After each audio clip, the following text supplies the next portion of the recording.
یہ حیوانات سے اس لیے بدتر ہیں کہ حیوانات کا کوئی ایسا انجام نہیں جس کا انہیں انتظار ہو، اور نہ ہی ان کے پاس عقل و آگہی ہے، برخلاف ان انسانی حیوانات کے۔ ارشاد ربانی ہے، ام تحسب ان اکثرهم یسمعون او یعقلون، کیا آپ یہ سوچتے ہو، یہ خیال کرتے ہو کہ ان میں سے اکثر سنتے ہیں یا سمجھتے ہیں؟ انہم الا کالانعام بل ہم اضل سبیلا، یہ تو چوپایوں جیسے ہیں یا ان سے بھی زیادہ گمراہ ہے۔ اس طرح کے لوگوں کو اللہ تعالیٰ نے گنوار، جاہل اور ان پڑھ سے متصف کیا ہے، انہیں ایسے الفاظ ان کے لیے بتائے ہیں۔ دوسری جگہ اللہ تعالیٰ نے فرمایا وَلَٰكِنَّ أَكْثَرَ النَّاسِ لَا يَعْلَمُونَ، لیکن اکثر لوگ جاہل ہیں، ان پڑھ ہیں، نہیں جانتے ہیں۔ يَعْلَمُونَ ظَاهِرَ الْحَيَاةِ الدُّنْيَا، یہ لوگ دنیا کی ظاہری زندگی کو ہی جانتے ہیں، وَهُمْ عَنِ الْآخِرَةِ هُمْ غَافِلُونَ، لیکن آخرت سے یہ لوگ غافل ہیں۔ اس نظریے کے حاملین میں سے بہت سے گرچہ دنیاوی علوم و فنون کے ماہر ہوتے ہیں، لیکن باطنی طور پر اور حقیقی اعتبار سے یہ لوگ جاہل اور گنوار ہی ہوتے ہیں۔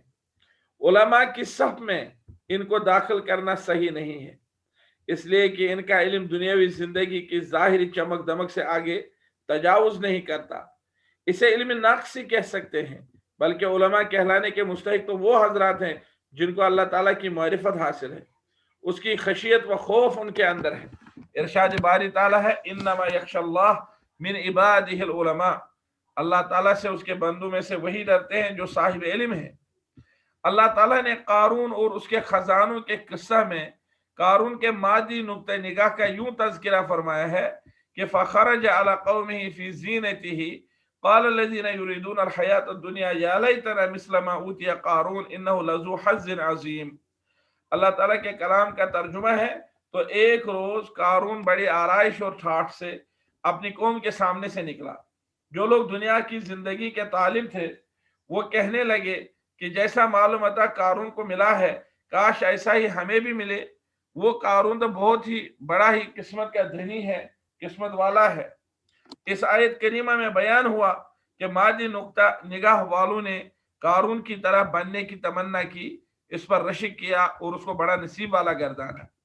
آج کافی ریاستوں کا یہی حال ہے۔ کافی ریاستوں میں جو دولت کی ریل پیل ہے، اقتصادی و صنعتی ترقی ہے، اس کو دیکھ کر ہمارے بعض کمزور دل اور کمزور ایمان کے مسلمان بھائی ان کو پسندیدگی اور استحسان کی نگاہ سے دیکھتے ہیں۔ استحسان یعنی کسی چیز کو اچھا سمجھنا، اور ان کے کفر و شرک اور برے انجام کی طرف نگاہ نہیں دوڑاتے۔ اس کے نتیجے میں لوگ کافروں اور ملحدوں کی تعظیم اور تکریم کرنے لگتے ہیں، اور ان کی بری عادتوں اور برے اخلاق کی نقل کرنے لگتے ہیں، ان کا فیشن اختیار کرنے لگتے ہیں، لیکن ان کی جدوجہد، کوشش، محنت، ایجاد، اختراع کہتے ہیں نئی چیز وجود میں لانا، اور قوت و طاقت پیدا کرنے جیسی مفید چیزوں میں ان کی تقلید نہیں کرتے ہیں۔ یعنی کہتے ہیں کہ جس طرح مسلمان ان کے فیشن کو اختیار کرتے ہیں، تو اس طرح مسلمان ان کے اس ایجاد اور اختراع اور قوت و طاقت پیدا کرنے میں ان کے طریقے پر نہیں چلتے ہیں، بلکہ وہاں مسلمان پیچھے ہیں۔ تو دوسرا نقطہ انہوں نے کہا زندگی سے متعلق اسلامی نقطہ نظر، اسلامی نظریہ کیا ہے زندگی کے بارے میں۔ زندگی کے بارے میں دوسرا نظریہ یا نقطہ نگاہ یہ ہے کہ مال و دولت، جاہ و منصب، مادی قوت و طاقت اور تمام دنیاوی چیزوں کو اخروی اعمال کے وسائل سمجھے جائیں اور اس کے لیے ان سے فائدہ اٹھایا جائے۔ دنیا فی ذات ہی بری چیز نہیں ہے، اس کی برائی و اچھائی تو بندہ کے عمل سے ثابت ہوتی ہے کہ وہ اس کو کس نگاہ سے دیکھتا ہے۔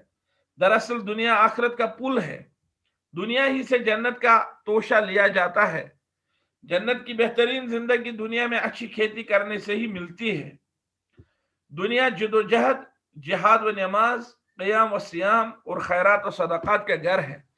اہل جنت سے اللہ تعالیٰ ارشاد فرمائے گا کلوا واشربوا ہنیئا بما اسلفتم فی الایام الخالیہ، جو عمل تم ایام گزشتہ میں آگے بھیج چکے ہو اس کے صلے میں مزے سے کھاؤ اور پیو۔ ایک اور فصل ہے اس کتاب کا، الفصل العاشر فی الرقى والتمائم، فصل دہم یعنی 10ویں فصل جھاڑ پھونک اور تعویذ گنڈے کے بارے میں، یہ 10ویں فصل ہے۔ تو کہتے ہیں جھاڑ پھونک، پہلی چیز جھاڑ پھونک، اس میں منتر وغیرہ پڑھ کر مریضوں آفت زدوں پر پھونکا جاتا ہے، جیسے بخار، مرگی، آسیب وغیرہ۔ اسے منتر بھی کہا جاتا ہے، یعنی جھاڑ پھونک بھی کہا جاتا ہے اور منتر بھی۔ اس کی دو قسمیں ہیں جو حسبی ذیل ہے۔ پہلی چیز، پہلی قسم جو شرک سے خالی ہو، یعنی ایسا جھاڑ پھونک، ایسی منتر جو شرک سے خالی ہو۔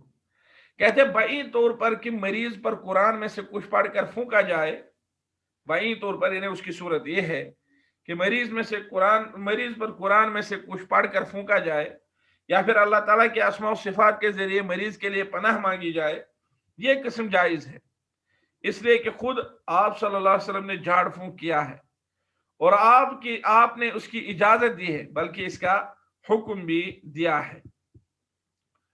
اس کے بعد فرمایا حضرت عوف بن مالک رضی اللہ تعالیٰ عنہ سے روایت ہے، آپ کہتے ہیں کننا نرقی فی الجاہلیہ فقلنا یا رسول اللہ صلی اللہ علیہ وسلم کیف تری فی ذلک، کہا ہم جاہلیت میں جھاڑ پھونک کیا کرتے تھے، لہذا ہم نے رسول اللہ صلی اللہ علیہ وسلم سے عرض کی کہ اللہ کے رسول صلی اللہ علیہ وسلم اس بارے میں آپ کیا فرماتے ہیں؟ تو انہوں نے فرمایا اعرضوا علی رقاکم لا باس بالرقی ما لم یکن شرکن، فرمایا اپنی یہ جھاڑ پھونک جو ہے میرے سامنے پیش کرو۔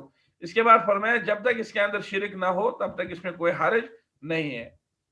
علامہ سیوطی رحمہ اللہ فرماتے ہیں جھاڑ پھونک کے جواز پر علماء کا اجماع ہے، لیکن اس کے لیے 3 شرطیں ہیں۔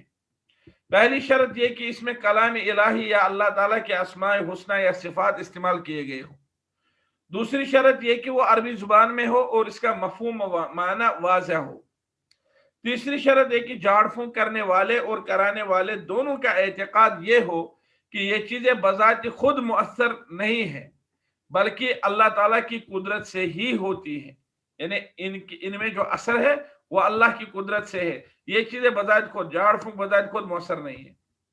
اس کی کیفیت یہ ہے کہ جو کچھ پڑھنا ہے اسے پہلے پڑھ لیا جائے، پھر مریض پر پھونکا جائے یا پانی پر پھونکا جائے اور وہ پانی مریض کو پلایا جائے، جیسا کہ حضرت ثابت ابن قیس رضی اللہ تعالیٰ عنہ کی حدیث میں آیا ہے کہ رسول اللہ صلی اللہ علیہ وسلم نے بطحان سے مٹی لی، اس کو ایک پیالے میں رکھا اور پانی کے ذریعے اس پر پھونکا اور پانی کو اس پر انڈیل دیا، یعنی اس میں ڈال دیا۔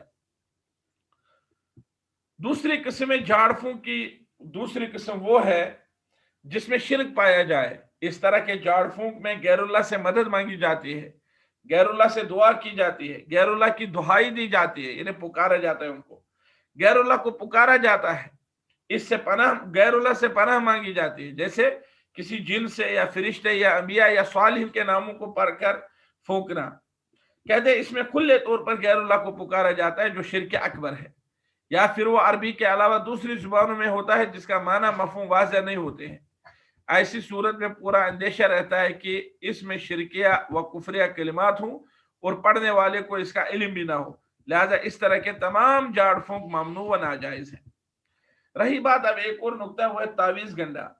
کہتے ہیں تعویذ و گنڈوں سے مراد وہ تعویذ ہے جو بچوں کو نظر بد سے بچانے کے لیے ان کے گلے میں لٹکائے جاتے ہیں، اور کبھی کبھی نظر بد سے بچانے کے لیے ان کے گلے میں لٹکائے جاتے ہیں، اور کبھی کبھی مرد و عورت دونوں کے بڑے بوڑھوں پر سب پر بھی لٹکائے جاتے ہیں، یعنی کبھی کبھی بچوں کو اور کبھی کبھی بڑے بوڑھوں سب کو یہ چیزیں لٹکائی جاتی ہیں۔